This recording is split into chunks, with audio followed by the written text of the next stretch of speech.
रुमाना, आप कंटेम्प्रेरी समाज की बात सुनना चाहती हैं। दिन भर बम्बार्डमेंट हो रहा है, कोई ये पूछे कि 1000 साल मुसलमानों की हुकूमत रही, मेजॉरिटी किसकी है? मेजॉरिटी किसकी है? क्या मुसलमानों की मेजॉरिटी है? इसका मतलब मुसलमान बादशाहों सुल्तानों के रहते हुए भी हिंदू आबाद रहा, अपनी उसकी संख्या ठीक रही, उसके अपनी संस्कृति, उसका धर्म बचा रहा। हाँ, कुछ अपवाद हैं जो चिंतित करते हैं। कश्मीर की घटनाएं, आसाम की घटनाएं, अफगानिस्तान की घटनाएं, इन सवालों का जवाब हम भी नहीं दे पाते। जब कट्टर हिंदू हमसे कहते हैं क्यों निकाल दिया अफगानिस्तान से सिखों को, क्यों उनके गुरुद्वारे में घुस के हमला किया, क्या हिंदुस्तान ने बुरा किया था अफगानिस्तान का जो वहाँ के पुराने बाशिंदे हिंदुओं को निकाल दिया? इसका जवाब आपको खोजना है। मैंने खोजा, मैं तकरीर करने नहीं खड़ा हूँ। 80 में मुरादाबाद में 10 महीने दंगे हुए, मेरा बेटा पैदा हुआ। मेरी माँ ने कहा कि जितने बच्चे मरे ईदगाह में गोली में और जितने दंगे मरे हैं, उससे मेरा दिल हिल गया है। मेरे नवासे का नाम होगा अजीज़ नारायण और मेरे बेटे का नाम अजीज़ नारायण है। न मेरी पत्नी मुसलमान है, न मैं मुसलमान। मेरे 2 बेटे हैं, दोनों मुझे अब्बू कहते हैं। आज तो मैं अपनी लिबास में हूँ, पर जब चूड़ीदार कुर्ता और जैकेट में होता हूँ और किसी मंदिर में कहूँ अजीज़ और वो कहे अब्बू, तो लोग चौंक के देखते हैं मुसलमान कहाँ से आ गए मंदिर में। लेकिन भाषा मुसलमान नहीं होती। विश्व हिंदू परिषद के नेता मेरे घर आए, आचार्य धर्मेंद्र, बोले खतना और करा लो अपने बेटे का। मैंने कहा क्यों साहब? बोले ये क्या नाम रख दिया तुमने, अजीज अरबी। इस देश में अपने नज़ीर अकबराबादी आगरा के क्या लिखते हैं, क्या क्या कहूँ मैं तुमसे कन्हैया का बालपन, कैसा था बांसुरी के बजैया का बालपन। अभी रसखान की रहम की बात सुधांशु कह के गए। हमारे मथुरा में 800 मुसलमान कृष्ण भक्त संत हुए और उनकी यादगार में मैं पार्क बना रहा हूँ। मैं आजकल बहुत हेरिटेज कंजर्वेशन का काम 20 साल से कर रहा हूँ मथुरा वृंदावन में। उसका नाम है अकबरपुर संत वीथिका, जहाँ मैंने 50 उन संतों को चुना है मुसलमान, जिनकी वाणी को पत्थर के शिलालेखों पर लगाकर ऑडियो म्यूजिक के साथ रिकॉर्डिंग करके टूरिस्ट जाएगा और सुनेगा, और तब पता चलेगा कि मुसलमान दाढ़ी और टोपी से नहीं पहचाना जाता, मुसलमान जज्बात से भी पहचाना जाता है। और जज्बात रहे हमारे समाज में। आज हमारे बांके बिहारी की शोभा यात्रा निकलती है तो शहनाई बजाने वाले मुसलमान, 5 लाख रुपए का फूल का डेकोरेशन रोज होता है करने वाले मुसलमान, ठाकुर जी की पोशाक सिलने वाले मुसलमान। मेरे दफ्तर में नासिर नाम का डीटीपी ऑपरेटर वृंदावन में, मैंने उसके घर फ़ोन किया। उसका भाई ब्रजभाषा में कहता है, लाला तेरे साहब को फ़ोन आया है, हमारी मथुरा की भाषा में। मैंने कहा तुम्हारे घर में ब्रजभाषा बोली जाती? मुझे ताज्जुब हुआ थोड़ा कि इनकी भाषा तो अलग होनी चाहिए। तो मैंने कहा तुम्हारे परिवार क्या करता है? बोला हम ठाकुर जी की पोशाक सिलते हैं, गोपाल की पोशाक, राधा रानी की पोशाक। खैर मैं इस पर विस्तार से नहीं जाना चाहता। मैं कहना चाहता हूँ कि पिछले कुछ सालों में कुछ नौजवानों ने बहुत कमाल का काम किया पाकिस्तान में और हिंदुस्तान में। अगर आप लोगों ने मौका नहीं देखा नहीं, यूट्यूब पे जाइए। बंटवारे के समय के जो लोग बचे हुए हैं दोनों तरफ, उनके इंटरव्यू टेलीकास्ट कर रहे हैं वो लोग, और इतनी इमोशनल स्टोरीज है। पर उसका जिस्ट क्या है? उसका जिस्ट ये है, जब तक पार्टीशन की घोषणा नहीं हुई थी पूरे पंजाब सूबे में कहीं कोई कम्युनल ना इत्तफाकी नहीं थी, एकदम कौमी इत्तेहाद था, लोग मिलजुल के रहते थे। ये सारा फसाद शुरू हुआ जब पार्टीशन अनाउंस हो गया। ऐसी ऐसी कहानियां हैं कि सुन के दिल दहल जाता है, और तब उन लोगों पर सवाल करने का मन करता है जो कहते हैं सैकड़ों साल से मुसलमान हिंदू कभी एक साथ रह ही नहीं सके। इतनी तहजीब हमारी, इतनी लिटरेचर हमारी, पेंटिंग, इतनी आर्किटेक्चर, सब में इतना सिंथेसिस है। लेकिन मुश्किल ये है कि जो लोग इन बातों को प्रमोट करते आए आज तक, जिन्होंने मुसलमानों को कहा हम तुम्हारे खैर ख्वाह हैं, क्या मुसलमानों की तादाद फौज में, ब्यूरोक्रेसी में, एकेडमिक इंस्टीट्यूशन में उनके परसेंटेज के बराबर है? और नहीं है तो जैसा आप कह रहे थे, इसके लिए जिम्मेदार कौन है? हिंदू तो जिम्मेदार नहीं।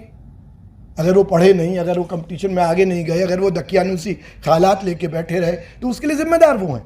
लेकिन सरकारों की तरफ से भी कोई ऐसी कोशिश नहीं की गई कि सब वो कोशिश ये की गई कि तुम दकियानुसी, तुम बेपढ़े लिखे बने रहो ताकि हम तुम्हारी वोटों की राजनीति करते रहें। अब एक और चीज़ है, आदमी जो बुनियादी उसकी ज़रूरत है वो रोटी कपड़ा मकान की है। जो 80 के दंगे हुए मुरादाबाद में, हमारे यहाँ बर्तन एक्सपोर्ट का बहुत बड़ा काम था। 10 महीने काम ख़त्म हो गया, लोग बेजार हो गए, आत्महत्याएं करने लगे, घर बर्बाद हो गए। आप जानते हैं जब बाबरी मस्जिद टूटी पूरे देश में दंगे हुए, मुरादाबाद में दंगे नहीं हुए, क्योंकि लोगों ने सबक सीख लिया था कि दंगे होने से पेट पर लात पड़ती है। तो ना हिंदू एक्सपोर्टर ने दंगे किए, ना मुसलमान कारीगरों ने किए, और नतीजा ये है कि आज हिंदुओं से ज़्यादा एक्सपोर्टर मुसलमान है मुरादाबाद में। उनकी वेल्थ कई गुना बढ़ गई। अगर वो दंगों की सियासत में फंस गए होते तो मुरादाबाद सन 80 के बहुत पीछे चला गया होता। धर्म की बात की जाती है, मैं पता नहीं, शायद मेरा विचार आपको, मैं तो अपने अनुभव से बात कहता हूँ, मुझे समझ में नहीं आता सरकारें मदरसे क्यों चलाती हैं, सरकारें संस्कृत पाठशाला क्यों चलाती हैं, सरकारें गुरुकुल क्यों चलाती हैं। जैसे गुरुद्वारे अपनी तालीम देते हैं, ऐसे मस्जिदों में तालीम है, ऐसे मंदिरों में हो। स्कूल एजुकेशन तो सेकुलर ही होनी चाहिए, ये कौम। और अगर एजुकेशन देनी है, दूरदर्शन के प्रोग्रामों को लेके कई बार मेरी INB मिनिस्टर और मीटिंग्स में बात हुई है। हमने कितनी बार कबीर की वाणी को प्रचारित किया देश में, कितनी बार नानक की वाणी को किया है, कितनी बार सलीम चिश्ती की वाणी को किया है। क्या उस वाणी को प्रचारित करके मजहब के जिस्त को समझाने की कोशिश की गई है इस मुल्क में? और आज जो बताया जा रहा है, आज जो फैलाया जा रहा है, ठीक है, सुधांशु जी कह गए, मंत्री जी कह गए, बहुत अच्छी बात है। एक बुरा न लगे, कोई राजनीतिक नहीं है इसलिए कह दूं, इंग्लैंड में, नाम भूल गया हूँ मैं, जावेद की तरह बहुत पढ़ा लिखा नहीं हूँ, मेरे साथी बैठे हैं। इंग्लैंड में कोई इंग्लिश स्कॉलर थे बहुत बड़े, उनको लॉर्डशिप ऑफर हुई, उन्होंने रिफ्यूज़ कर दी।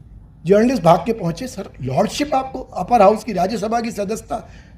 बोले politics is the game of dogs which a decent dog would not like to play. तो ये जो राजनीति है ना, ये तो सिर्फ बंटवारा कराने के लिए है। आज कह रहे हैं कि हम चाहते हैं कि सब समाज मिलकर रहे। जब तबलीगी जमात वाला हल्ला मच रहा था चैनल पर, क्या सरकार रोक नहीं सकती थी? जब लिंचिंग की बात होती है, मैंने बोला है सोशल मीडिया पे, आज कहते हैं मुसलमानों को आइडेंटिफाई करते हैं गौ हत्या से। क्या आप जानते हैं कि इस देश में मुसलमानों से ज्यादा संख्या हिंदुओं की है जो कसाई खाने चला रहे हैं और गाय का एक्सपोर्ट कर रहे हैं मांस का। तो दोगली बात करना राजनीतिज्ञों का कैरेक्टर होता है। और चूंकि हमारे भगवान गीता में अर्जुन को कह गए हैं, महाजनों ये न गता सपंथ है, महापुरुष जिस मार्ग पे चलते हैं वो अनुकरणीय हो जाता है। दुर्भाग्य से हमने राजनेताओं को महापुरुष मान लिया, दुर्भाग्य से हमने राजनेताओं को महापुरुष मान लिया है। आज क्या महापुरुषों का सम्मान है हमारे समाज में? दाढ़ी रखकर पजामा ऊंचा पहन के बरगलाने वाले, हिंदुओं का मुसलमानों का डर दिखाने वाले तो हमारे नेता हैं, पर हमारे अपनी कौम के स्कॉलर, हमारी अपने कौम के विरक्त संत, सूफी संत, क्या वो हमारे लिए सम्मानीय है? आप प्रोग्राम करते हैं, किसको चीफ गेस्ट बनाते हैं? क्या किसी खिलाड़ी को बनाते हैं, किसी साहित्यकार को बनाते हैं, किसी दीनी आदमी को बनाते हैं, किसी समाज सुधारक को बनाते हैं? जिसको बनाते हैं उसका कैरेक्टर समाज फॉलो करता है। आप समझ रहे हैं मेरा इशारा किस तरफ है? अब सवाल यह है कि आज के जो हालात हैं, जो लिबरलाइजेशन आया, जो एजुकेशन आई, जो प्रोग्रेस आई, जो इंफॉर्मेशन टेक्नोलॉजी आई, जिससे एक ग्लोबल कम्युनिटी बनना शुरू हुई थी और जिससे एक सेकुलरिज्म सही मायनों में आगे बढ़ने लगा था, उसका रिवर्सल शुरू हो गया है। और ये बहुत खतरनाक बात है। बड़ा दम घोटू वातावरण है इस वक्त। समझ नहीं आता हमारी भूमिका क्या, हम क्या करें, कैसे करें। इस तरह के डायलॉग खान साहब ने शुरू कराए हैं। छोटे कम लोग आए हैं, कोई बात नहीं है। दादा धर्माधिकारी कहा करते थे महात्मा गांधी के साथ, लड़कों को भेजा कि गांव में जनसभा करनी है और तुम लोग इकट्ठा करो। देखा कि नीम के पेड़ के नीचे 2 बुढ़े आदमी बैठे, कोई गांव से आया नहीं। लड़के बेचारे हतोत्साहित हो गए कि दादा क्या करें, कोशिश तो की, पूरा दिन घर घर गए पर कोई आया नहीं। 2 आए ना, कुछ तो हुआ। मैं अकेला ही चला था जानबे मंजिल, मगर लोग जुड़ते गए और कारवां। अब ज़रूरत है समाज में, कम्युनिटी में डायलॉग को आगे बढ़ाने की। आज हमें, बुरा मत मानिएगा रोमाना, हमें टीवी चैनलों पर निर्भर रहने की ज़रूरत नहीं है। हमारे पास सोशल मीडिया है, हम अपनी बात कह सकते हैं और वो लोगों तक जा सकती है। मैं खुद पत्रकार हूँ, नौकरियाँ की हैं, मैं जानता हूँ कि हम पत्रकारों की लिमिटेशंस हैं। एक बड़ी ख़राब बात कहूँगा रोमाना, लेकिन तुम्हारे पर भी लागू, मुझ पर भी लागू है। न्यूयॉर्क टाइम्स के चीफ रिपोर्टर का 50s में फेयरवेल हो रहा था, प्रेस क्लब इन न्यूयॉर्क। तो वहाँ बड़ी बड़ी बातें फ्रीडम ऑफ प्रेस की हो रही थी। तो उस चीफ रिपोर्टर जो रिटायर हो रहे थे, उन्होंने क्या कहा, ये गलत फहमी मत पालिएगा कि हम अपने आज़ाद विचारों को व्यक्त करने के लिए स्वतंत्र हैं। हम सब वो कठपुतलियाँ हैं जो मालिक के इशारे पर नाचती हैं, और जिस दिन हम अपने विचार व्यक्त करने लगेंगे, उस दिन हमको सड़क का रास्ता दिखा दिया जाएगा। बस खत्म। बस नहीं, छोटी सी बात मैं यहाँ पर जोड़ना चाहती हूँ, क्योंकि आप मुझे कह रहे हैं कि मैं बुरा ना मानूं, मैं न्यूज़ चैनल के साथ एसोसिएटेड हूँ। मैं बस ये बताना चाह रही हूँ कि मैंने जब अपनी पीएचडी की, तो मेरी पीएचडी का, मेरी थीसिस का टॉपिक ये था कि shift of Hindi news channels after liberalisation from public good to profit-making institutions. Absolutely. That was the topic of my PhD. Thank you. So it's not on personal, I mean just general, we are all in the same boat. तो बस मैं ये बात कह के ख़त्म करना चाहता हूँ कि हालात न पहले बुरे थे न आगे बुरे होंगे। वो भी एक दौर था, ये भी एक दौर है, गुजर जाएगा। शुक्रिया।